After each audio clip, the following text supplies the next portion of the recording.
Children's Story Hour, told by A.J. Redelsberger. Goldilocks and the Three Bears. Once upon a time there were 3 bears who lived together in their own little house in the wood. There was a great big father bear, a middle-sized mother bear, and a little baby bear. They each had a special bowl for porridge, a special chair for sitting in, and a special bed to sleep in. One morning the mother bear made their porridge for breakfast and poured it out into the great big bowl, the middle-sized bowl, and the little baby bowl. But it was so hot the bears decided to go for a walk while it cooled. Now a little girl named Goldilocks was walking in the woods that morning, and she came across the bear's house. She knocked on the door, and when there was no reply, she crept slowly in.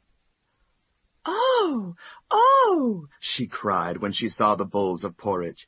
"I'm so hungry, I must have just 1 spoonful."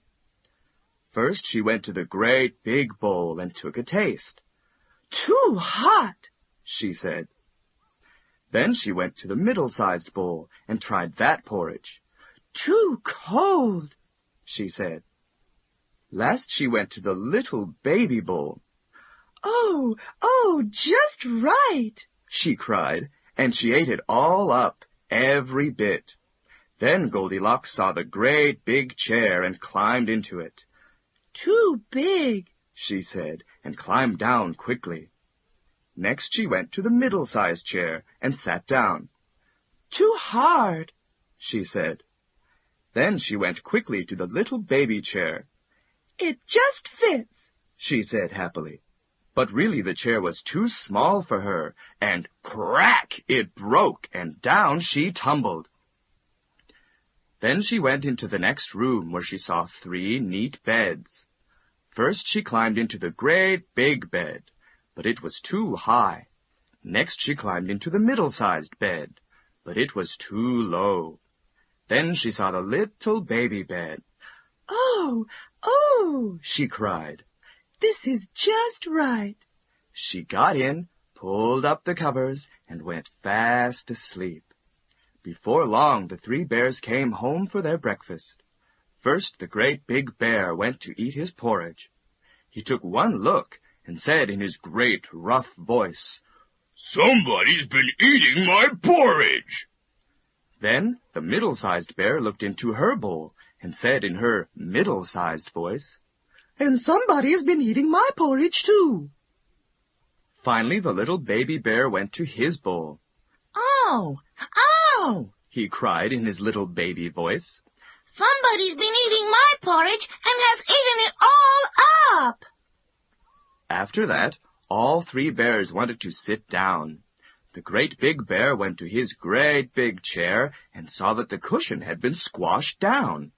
"Somebody's been sitting in my chair!" he cried in his great big voice. Then the middle-sized mother bear went to her middle-sized chair and found her cushion on the floor. "Somebody's been sitting in my chair," she said in her middle-sized voice. Then the little baby bear hurried to his chair. "Ow! Ow!" he cried in his little baby voice. "Somebody's been sitting in my chair and broken it all to bits." The 3 bears, feeling very sad, went into the bedroom. First, the great big bear looked at his bed. "Somebody's been lying in my bed," he said in his great big voice. Then the middle-sized bear saw her bed all rumpled up, and she cried in her middle-sized voice, "Oh, dear! Somebody's been lying in my bed." By this time the little baby bear had gone to his little baby bed, and he cried, "Somebody's been lying in my bed, and she's still here."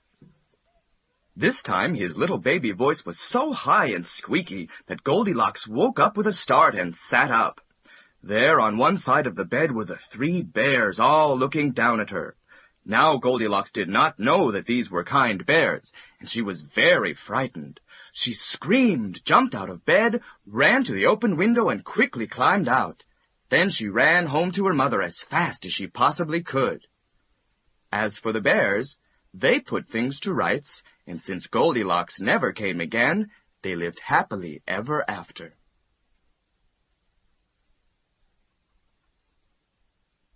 The Hare and the Tortoise.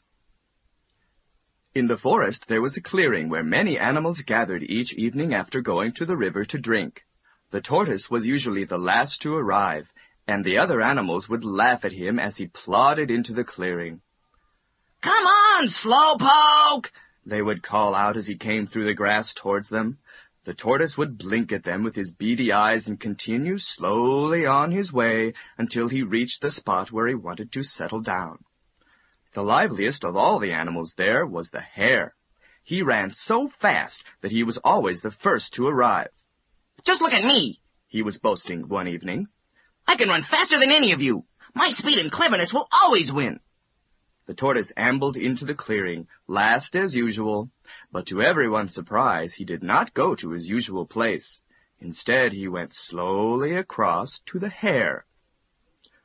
"Since you run so fast, could you beat me in a race?" he asked. "I beat you? In a race?" exclaimed the hare, and he fell on the ground and held his sides, he laughed so much.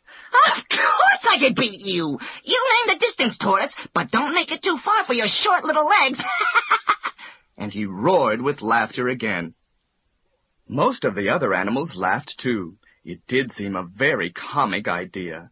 The fox, who thought they would see some good sport, said, "Come on then, Tortoise. Name the distance and the time, and then we will all come to see fair play." "Let us start tomorrow morning at sunrise," suggested the tortoise. "We'll run from this clearing to the edge of the forest and return to this spot again along the bank of the river." "Why, it will take you all day to go so far, Tortoise. Are you sure you want to go ahead with it?" asked the hare. He grinned all over his face at the thought of the easy victory he would have. "I am sure," replied the tortoise. "The first one back to this clearing will be the winner." "Agreed," said the hare as the tortoise settled down in some long grass to sleep for the night. The next morning the clearing was full of animals who had come to see the start of the great race. Some ran along to the edge of the forest to make sure that both animals followed the proper route. Others chose good places to watch along the way. The hare and the tortoise stood side by side. As the sun rose, the fox called out, "Ready, steady, go!" The hare jumped up and was out of sight almost at once. The tortoise started off in the same direction. He plodded along, picking up his feet slowly, then putting them down only a little in front of where they had been before. "Come on, Tortoise!" called his friends anxiously, but he did not lift up his foot to wave at them as the hare had done. He kept on moving slowly forwards. In a few minutes, the hare was a long way from the starting line, so he slowed down. "It's going to take the tortoise all day," he thought. "So there's no need for me to hurry." He stopped to talk to friends and nibble juicy grass here and there along the path. By the time he reached halfway, the sun was high in the sky and the day became very hot. The animals who were waiting there saw the hare turn back towards the clearing. They settled down for a long wait for the tortoise. As he returned by the river, the hot sun and the grass he had eaten made the hare feel sleepy. "There's no need to hurry," he told himself. "Here's a nice shady spot." And stretching himself comfortably, he lay down. With paws beneath his head, he murmured sleepily, "It won't matter if Tortoise passes me. I'm much faster than he is. I'll still get back first and win the race." He drifted off to sleep. Meanwhile, the tortoise went on slowly. He reached the edge of the forest quite soon after the hare, for he had not stopped to talk to friends or eat tempting fresh grass. Before long, smiling gently, he passed the hare sleeping in the shade. The animals in the clearing waited all day for the hare to return, but he did not arrive. The sun was setting before they saw the tortoise plodding towards them. "Where is the hare?" they called out. The tortoise did not waste his breath in answering, but came steadily towards them. Hurrah! Tortoise has won! Well done, Slowpoke! The animals cheered. Only when he knew he had won the race did Tortoise speak. Hare? Oh, he's asleep back there by the river. There was a sudden flurry, and at great speed the hare burst into the clearing. He had woken, and seeing how long the shadows were, realized he had slept for much longer than he intended. He had raced back to the clearing, but he was too late. Tortoise smiled and said, Slow and steady wins the race.